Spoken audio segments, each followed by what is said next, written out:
Praise lord. నీ యొక్క ప్రార్థన జీవితమును ఇంప్రూవ్ చేసుకోవడానికి నేను మీకు ఒక 5 టిప్స్ ఇస్తాను. మొట్టమొదటిది, మీరు మొట్టమొదటిగా ఒక స్థలము నీవు సిద్ధపరచుకోవాలి. నువ్వు ఎక్కడైతే నువ్వు ప్రార్థన చేయాలనుకుంటున్నావో ఒక స్థలము నీవు సిద్ధపరచుకొని ప్రార్థన చేసే ప్రతి ఒక్క సమయము ఆ యొక్క స్థలమునకు వెళ్ళి నువ్వు ప్రార్థన చేయాలి.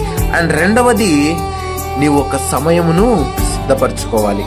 ఈ సమయంలో నాకు ఎన్ని పనులు ఉన్నా కానీ, ఎంత నేను బిజీగా ఉన్నా కానీ, ఆ సమయానికి నేను వెళ్ళి ఖచ్చితంగా నేను దేవునితో గడుపుతానే ఒక తీర్మానం నీవు చేసుకోవాలి. అండ్ మూడవది, ప్రార్థన చేసే ప్రతి ఒక్కసారి నీవు వాక్యముని ఎత్తిపట్టి నువ్వు ప్రార్థన చేయి. నువ్వు ఎప్పుడైతే వాక్యముని ఎత్తిపట్టి నువ్వు ప్రార్థన చేస్తావో దేవుడు నీతో మాట్లాడడం ప్రారంభిస్తాడు.